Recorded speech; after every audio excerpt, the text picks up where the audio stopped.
Hi, I'm Andy Huling, joined by Delaney, Baro, and we're going to talk the main points going into Auburn's big game against Arkansas on the road in Fayetteville.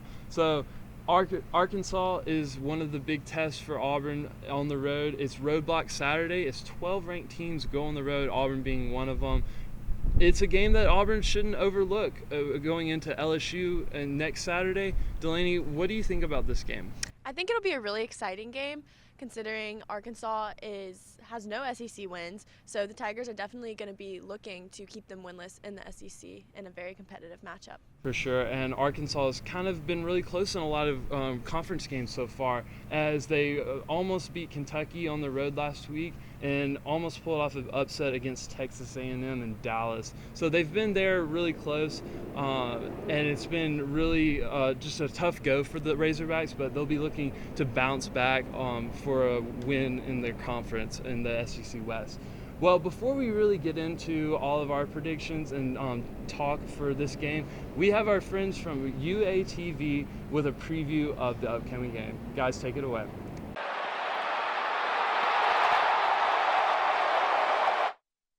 Welcome back to UATV. I'm Sean Romberg, and I'm going to bring in our sports director, Courtney Winston, tonight to talk about the latest in Razorback sports. Courtney, how you doing? I'm good. How are you, Sean? I'm doing great. I'm ready to talk some sports with you. Let's do it.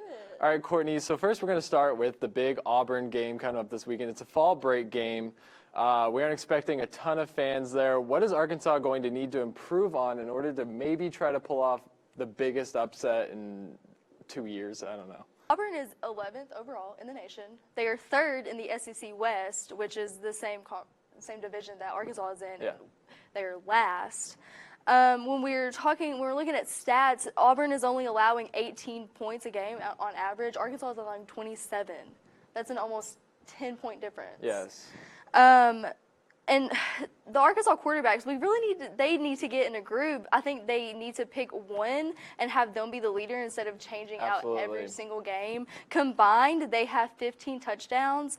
And they have 12 interceptions. That ratio is absolutely ridiculous, unacceptable. They need to reduce the turnovers and just play better. Morris absolutely has a quarterback problem on his hands. It seems like both are just splitting time every game, and it's really, I think it's probably messing with the team, and it's messing with fans. I mean, we don't know who to back. When you don't have a leader, it's very hard to win games. Sure. When you don't have someone to look up to call the right plays, do what you need to do, lead that team, it's really hard for a team to come together because you have no one doing that for you. Yeah. But the thing is that Auburn did lose their last game against Florida, and they had a bye last week, just like us. So they've had a rough 2 weeks. Yeah. But they had a bye this week, so I'm sure they're going to be ready and bounce back. Yeah. I don't know if Arkansas did the same thing to prepare for this game like Auburn has. Now I want to ask you, if Arkansas, it looks like they might be on their way to another 2-win season. We still get Western Kentucky a little later in the season. If it is in fact another 2-win season, what is the right move to make with Chad Morris? I think there's a lot of speculation and nobody has a definitive answer on what's right. And that's because I think his contract is for 6 years, and the first 2 seasons obviously have not been very good, but I think people are optimistic, and I want to be optimistic and say they're not going to fire him just because of his contract. And maybe he hasn't had enough time to get his team together. I mean, I don't know. I'm not so much in that boat, but I understand where people are coming from. They want to give him time, but I don't know. I'm a little skeptical. I think there's a lot of play calling problems and a lot of leadership yes, problems. I think play calling is one of the biggest issues on the team right now. Yeah, I completely agree. All right, Courtney, well, thank you so much for joining me. I hope you have an amazing fall break. Thank you, Courtney. Now, Delaney, we're going to talk about the main talking points for Auburn's game. Now, we'll start with Arkansas. What do you see on their offensive line? They've kind of had a lot of shaky starts, especially in the quarterback position. Not really flowing yet on offense. What do you see with them? Well, they're definitely lacking consistency because of that quarterback battle for who's going to be QB1. But they do have a star running back, Rakeem Boyd, who was supposedly injured last week, but head coach says that he's going to play this weekend, and he currently leads the SEC in rushing yards. So their running game should be strong this weekend. For sure. Now, they go up against the defense of Auburn that we all know is very good. What does Auburn need to do on the defensive side of the ball to have success against the offense? Well, considering Auburn just had a bye week last week, the defense should be pretty well rested and healthy. So expecting a big game from Derek Brown and Marlon Davidson and the rest of the line. For sure.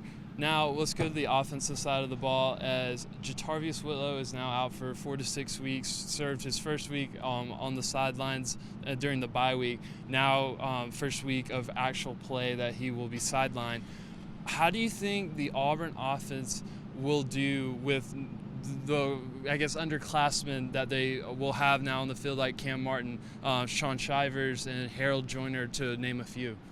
Well, I think it'll be really exciting to see the depth that Auburn has in their offense, considering that Whitlow was their star running back, and now that he's out, who will replace him? But also, I think that freshman quarterback Bo Nix is going to be looking to redeem himself after the loss on the road 2 weeks ago against Florida. Yeah, and the big thing is that Jatarvius Whitlow leads the team in rushing right now, so that's going to be a big hurt on the offensive side as far as yards. But what does Bo Nix need to do kind of to shake off the I guess trauma from Florida after he suffered a few bad mistakes, interceptions? What does he have to do kind of to get going in the second half of the season? Well, I think he definitely just needs to keep his head up, because we've seen that he can make those good throws in past games, especially against Mississippi State. But considering that Auburn's running game is going to be very different this weekend with Whitlow out, the passing game will probably try to compensate for that. And for sure, and Bo Nix and Joey Gatewood, even to be more specific, they both can make plays in the running game, because we know that they have the scramble ability, the read options as well. So I think Joey Gatewood can play a part if Auburn decides to use him, because he wasn't used against Florida, which we saw that. I think that was just because of the atmosphere and how the play calls were. It's not that he wasn't doing anything wrong or needed to be benched.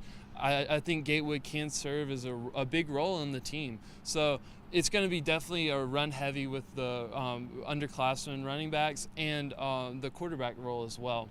So now let's go into a player to watch. For Delaney, who's your player to watch? I would say on Arkansas's side, Rakeem Boyd, because he currently leads the SEC in rushing yards, and even though he was hurting last week, it'll be interesting to see what he can achieve this weekend if he plays to his full potential. I look at Seth Williams. Seth Williams is a big role in Auburn's receiving core. I think that he can have a big game in the passing game.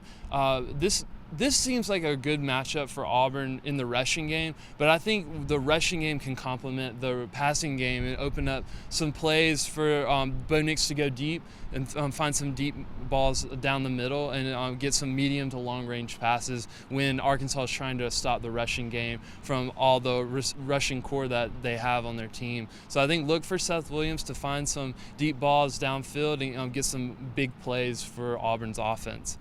So now let's go into predictions. Delaney, what's your prediction for the game tomorrow? I think that Auburn will walk away with a victory, but I do think that if they look too far ahead to taking on LSU next weekend, it could be way closer than necessary, possibly by only a field goal. Yeah, it's definitely a roadblock test as 12 ranked teams go on the road to unranked teams this weekend, Auburn being one of them. I think Auburn does not need to overlook this game because they have LSU on the horizon. I think they will win, and I think by 3 touchdowns. I think that's fair for Auburn's offense. But I think early in this game you're going to see Arkansas really test Auburn's offense because it's been a bye week. It's been, a long time since Auburn's had the game experience since Florida. So I think you'll see the offense maybe sputter a few times, but I think the defense will back them up with some big plays and give the offense plenty of chances to score. So that's all we have for you this week. I'm Andy Huling, joined by Delaney Baro. We'll see you next week.